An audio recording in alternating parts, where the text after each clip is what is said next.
Eerie quiet on this side of the world. Not a huge amount of movement in any markets across the Asian region, and it has all started to tick into the red. Interestingly, it could be down to geopolitical talk. There is suggestions that maybe the Ukrainian-Russian talks that are supposed to take place tonight over here on this time of the world could actually be under a little bit of pressure, considering Ukraine has already accused Russia of maybe putting some form of fortified column through the border. But in saying that, at the same time, we are watching what's going on in China. They have seen the commodity markets over there be probably the interesting story of the day. We've seen copper tick off ever so slightly. Rebar is now back at levels we haven't seen since June, and there isn't any talk at all of any sort of major stimulus. The interesting situation around that is that also iron ore has dropped below 90 US a tonne, and if you look at that across from an Australian centric point of view, also if you look at it into places like Malaysia and Indonesia, they do see this quite pressurising, considering the fact that there are a lot of them that are now finding that their break-even point has been breached.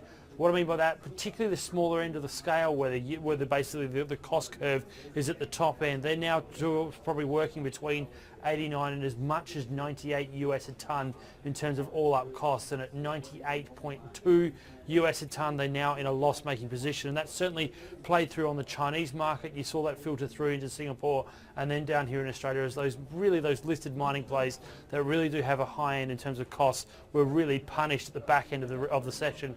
Otherwise, it's all about waiting for Japan. At the end of the week, we do get a huge amount of data out of Japan, CPI data, we do get their trade balance and their unemployment, and then realistically it'll be what comes out of Heikki Kuroda on Friday when he talks at the BOJ. All of that is basically why Asia at the moment is probably holding sway in terms of any sort of major moves to the upside or downside.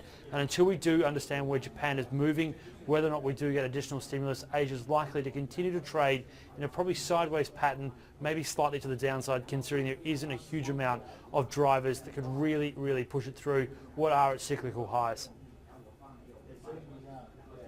Asia tomorrow is likely to remain on pause. There hasn't been any major drivers coming out from this side of the region for the last 2.5 trading days, and that's unlikely to change tomorrow either. There isn't any major news that could really push China or Japan in any form of upside, and for that reason it's probably likely that we may actually see the sideways trading of the last 3 or 4 days to hold true, and it may even see a slightly negative, considering that the futures at the moment out of the US do look negative themselves. We are waiting for the end of the week. The end of the week does see huge amounts of data coming out of Japan.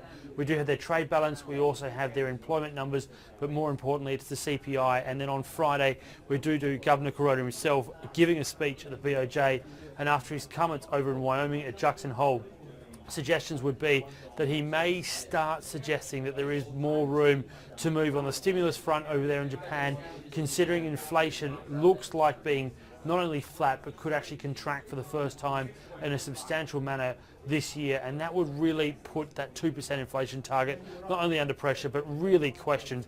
It really looks like they are now long dating that time, and I think the market will probably come to bite them on that if they do not move quick enough to actually see inflation happening, because there is a slight change in Japan. There is certainly not the confidence that was there this time last year at the start of the year when there was a real drive. All of that spells one possible thing, and that is probably a depreciation of the yen.